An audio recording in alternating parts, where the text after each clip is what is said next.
Good morning, everybody, and welcome to another episode of What Did I Play this Thursday.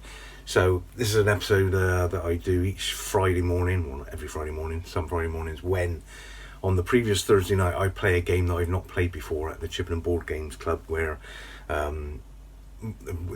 normally what happens, one of the sort of elder statesmen who founded the club, he brings an older game, ordinarily, like a classic, and we play it, and generally a lot of us haven't played it before. So this is kind of a series of my first impressions of those games that I've not played before. And so last night we played a game which is kind of everyone knows, I think, an old classic, was number one on Board Game Geek for absolutely ages, but I've never played it, and to be fair, the first impression of it is it's a little bit dry by just today's standards. It came out in sort of 2002, 2001, something like that. So when you look at it on the table, it's a little bit kind of like a spreadsheet to kind of look at. But, wow, what a great game. So the game is Puerto Rico. So this is, as I say, it's a classic game. It was number one on BGG for a long, long time. Basically, it's like a farming, city building. It's kind of like an engine builder as well, where you're trying to kind of get a bigger, better system so that you're producing more goods. So let me just tell you how it kind of works, give you my first impressions of it. So, well, obviously you know my first impressions, it's very good. So you've got your own sort of player board, which is your space for fields to be laid, plantations, and then also buildings where those plantations are kind of the buildings create the product from the plantations as you kind of farm them in. So for instance, if you've got a plantation of sugar, you need a sugar factory to kind of create the sugar cane, change the sugar cane into sugar. So you kind of have these two sections, one's for the buildings, one's for the plantations. And then the game plays in a very nice way whereby each player at the beginning of the game drafts a character. So there's sort of a captain and the builder and things like that, where each character does a certain thing on the board. So, you know, a builder obviously builds buildings. And those characters have a kind of master action. So again, the builder will build, and then the secondary action is whoever takes that character gets the secondary action as a bonus, but everybody gets that builder action. So for instance, if I take the builder, I get to build a building, assuming I can afford to pay for it, and there's a kind of big drafting board with all the buildings laid out, and the cost is kind of on the tile, so you know how much it costs. So if you've got enough money, you might choose the builder. I'll buy that building, you put your money in the bank and build that onto your player board in that section.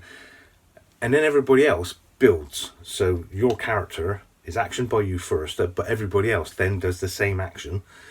And then at the end of that, you get the extra bonus. I can't remember what they all are, to be fair, because as I say, it's my sort of first impressions. But let's say, for instance, the builder builds another building. It's not that flash, I don't think, but I can't remember what it is, actually. Builder... But anyway, it's a special action. So the point of choosing that character is to get the bonus as well as the action, because everybody does the action. So when you've done that, then the next player looks at the selection of characters available. Obviously the builder's gone. They might think, oh, I'll choose the captain. I can't remember all the different ones. If they choose the captain then says, well, we're going to load the goods that we've created onto the ships.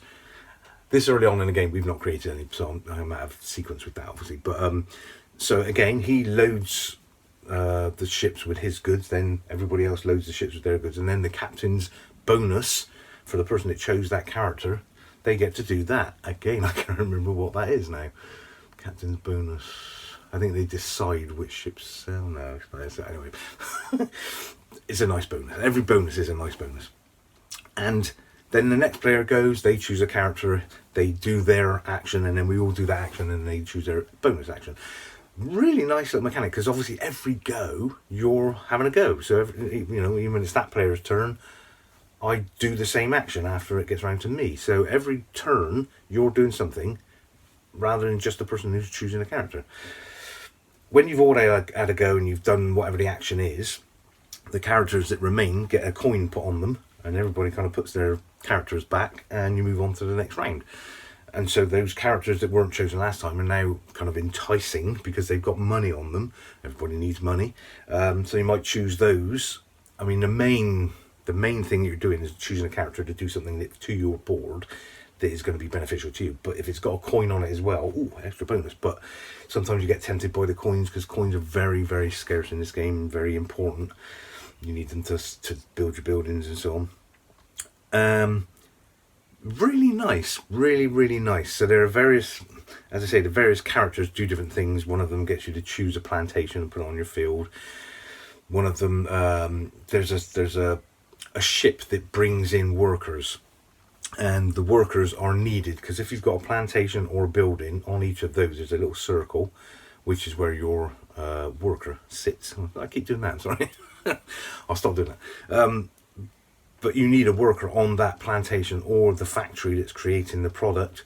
You need that populated by a worker, otherwise it's just a plantation with nobody working in it, or a factory with nobody working in it. So you need to get these characters. So one of the characters, I think it was the governor, no, the governor's the leader, but anyway, whoever it is, the mayor, I think the mayor brings in new workers. And again, so if you take the mayor character, you take a worker off the ship and put him onto your board. The next player does the same, the next player does the same, and you keep going around depending on how many workers there are on the board. And it's initially the same amount of players plus one. So if there are 3 players, there'd be 4 workers on the ship waiting to come in. But then as the game progresses, the ship gets replenished from a big supply, depending on the state of the board. It's a fairly simple little rule, depending on who's not available, and that brings new people onto the ship, sort of thing. And so you could end up with, say, 5, 6, 7 different workers sat on the ship waiting to come in. So when you play the mayor, you take it in turns, take one, take one, take one, take one, take one, take one, until the ship's empty, and then the mayor person takes an extra worker from the supply. And so that's how you're populating your plantations or your factories with these workers. And you need those because then there's a certain point when one of the characters, again, I can't remember, manufactures. So you'll grab that character and it will manufacture whatever you've got, populated factories and plantations that match to create a product. So for instance, if you've got a sugar plantation and a factory for creating sugar, and both of those are populated with workers, you would create one product, and you take that and you stick it on your board, and that's a barrel of sugar. And so there's corn, there's sugar, there's indigo, don't know what that is, tobacco and coffee, and those are the products, and they've all got different values. So that, you might want to go for the tobacco because it's the most expensive when you sell it, so you get more money, but it's harder to build up because the factories cost more money. You have to kind of balance out a little bit, and other people are going for the same product, so you don't want to be fighting with them necessarily. So it's a nice little kind of mechanic trying to figure out what product to start with, trying to sort of build up. You can cover more than one, obviously. You can do coffee and tobacco, whatever. And so there again, you're building these products, and then there's this one where I think is a trader, where you pick that up and it says, right, send your products to the market, and so you get to put a product on the market. There's only 4 spaces on the market, and there are 5 different products. So when those 4 spaces are filled up with 4 different products, the 5th one won't be sold until the next round, sort of thing. So so you've got to kind of try and get into there early to get your, and you when you sell your product, you get money. So that's how you get your money. Although there is another way in a higher player count where one of the characters gets a coin from the supply. That's taken out in a 3-player game, which we played last night. So you don't get money any other way than selling the product. So you put one of your barrels onto there, you get the coin for it. And if you're the guy that took that character, the trader, you get an extra coin. Yes. So I was thinking about victory points, because victory points are what the game's all about, and we've not talked about that yet. And so again, everybody trades, everybody puts a barrel on if they can, and you get coins. And then the extra bonus for being that character when you take it and you draft it is an extra coin. So you get more money than the others for selling the product, technically. Although, of course, you get the value of it. So if you sell sugar, I think it was 2, possibly 1, 2, 1, I can't remember, 2 coins, whereas tobacco is 4. So, you know, depending on what you're selling, you get more money. And then there's another phase where when you load the product onto a ship to send it off to be, you know, sold abroad, you get victory points. And so for every barrel that you put onto a ship, you get a victory point. So you put 3 barrels on, you get 3 victory points.